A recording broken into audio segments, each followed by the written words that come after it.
Nossa aula de hoje é sobre propriedades periódicas. Então vamos começar com uma definição.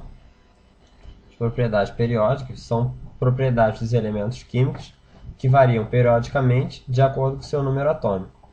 Então nós vamos estudar quatro propriedades periódicas principais, que serão o raio atômico, o potencial de ionização, a eletronegatividade e a eletroafinidade. É claro que essas não são as únicas propriedades periódicas existentes, mas eu selecionei essas como principais, primeiro porque existe uma explicação intuitiva para o sentido de crescimento delas dentro da tabela, e eu julgo essas como de maior importância. As outras geralmente são apresentadas simplesmente com uma figura da tabela periódica, seu sentido de crescimento ou decrescimento, e é simplesmente uma questão de decorar ou não a figura. Nós começaremos pelo raio atômico. Teoricamente, ele seria a distância entre o núcleo, imagine isso aqui sendo o núcleo, uma eletrosfera de um átomo, seria essa distância entre o núcleo e a eletrosfera.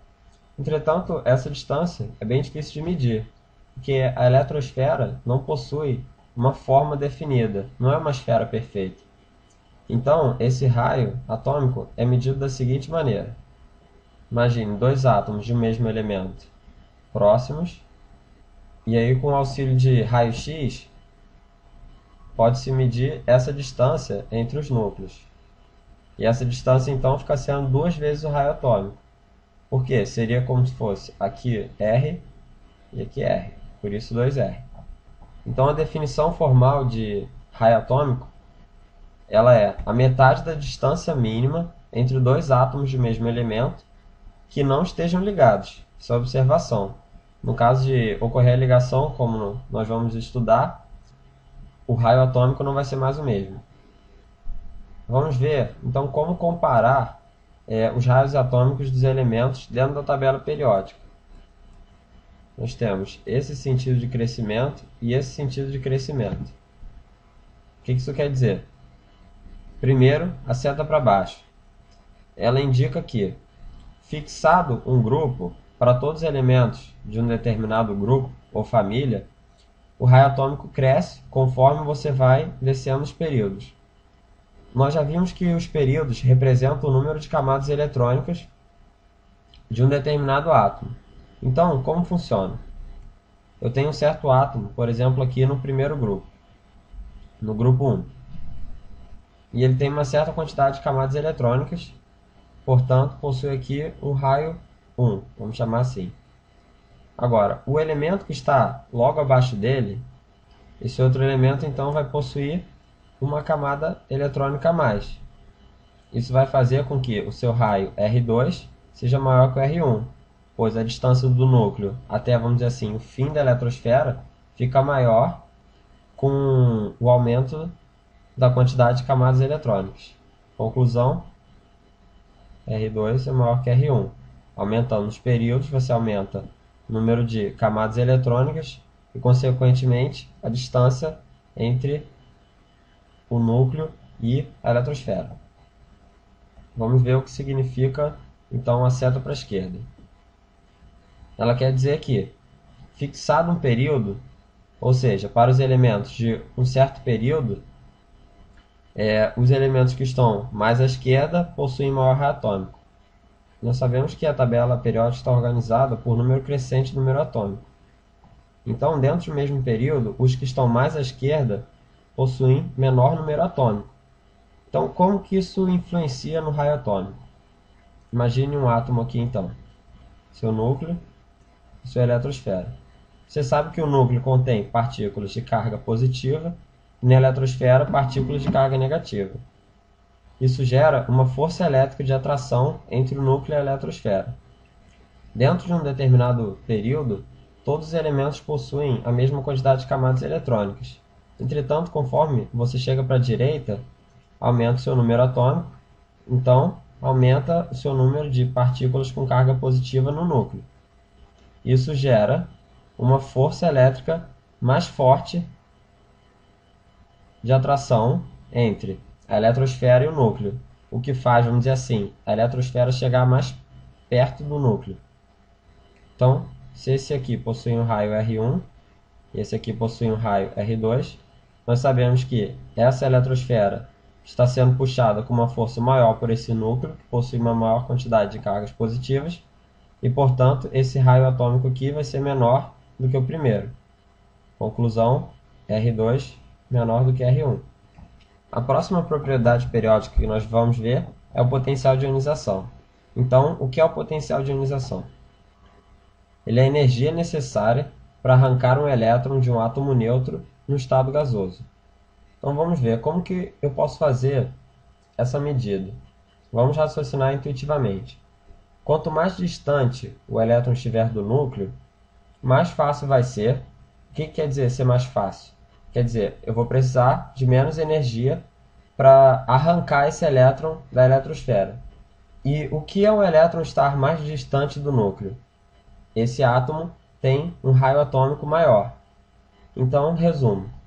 Quanto maior o raio atômico, menor o potencial de ionização.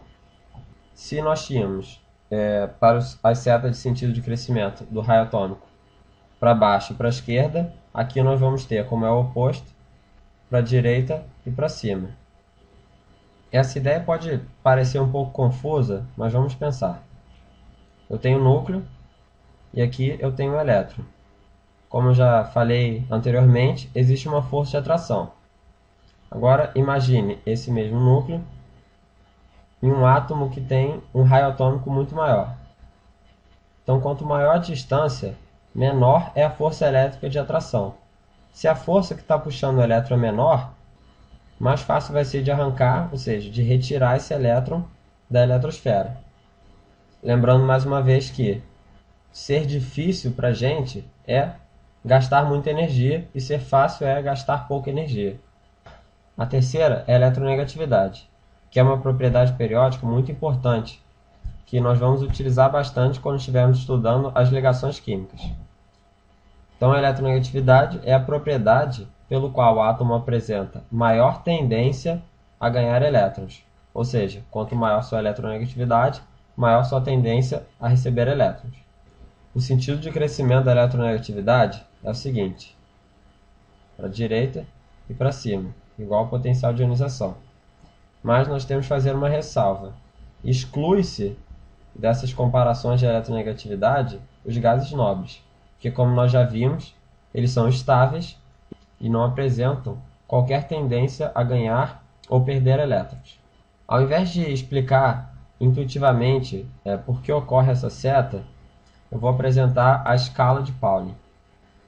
A escala de Pauling, então, é essa aqui, que é uma tabela com os valores da eletronegatividade dos elementos. Nós vemos que eles estão organizados aqui pelos grupos e as cores representam faixas de eletronegatividade. Olhando aqui, nós vemos que o flúor é o elemento de maior eletronegatividade. Esses aqui são os gases nobres e não estão representados aqui, como eu já havia falado. Essa é a ordem, então, decrescente de eletronegatividade dos elementos. Não inclui todos, é claro, mas é a ordem inicial. Existe uma frase que é usada por algumas pessoas para decorar essa ordem, que é a seguinte: folclore brasileiro, isso sim é cultura. Entretanto, para que se utilize essa frase, você tem que prestar atenção aqui que o nitrogênio não se encaixa nela. Folclore brasileiro.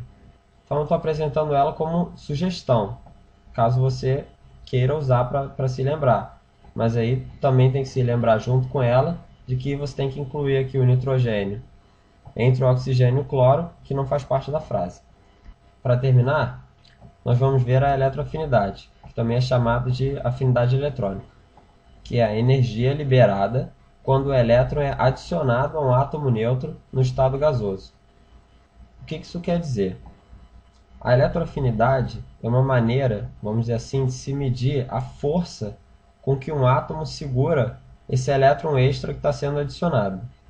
Mais uma vez, eu vou querer que você pense intuitivamente da seguinte maneira: quanto maior for o raio atômico, ou seja, quanto mais distante esse elétron estiver do núcleo, menor vai ser a força de atração. Portanto, menor vai ser a força com que esse átomo segura esse elétron e, consequentemente, menor a energia liberada quando esse elétron é adicionado. Resumo: quanto menor o raio atômico, maior a eletroafinidade. Mais uma vez, o sentido de crescimento é oposto ao do raio atômico. E mais uma vez, devemos fazer a ressalva de que a coluna dos gases nobres não é incluída nessas comparações, porque eles não têm nenhuma tendência a receber ou perder elétrons, e logo não tem sentido medir a energia que é liberada quando o elétron é adicionado, já que esse elétron não vai ser adicionado. Termina então nossa aula sobre propriedade periódica.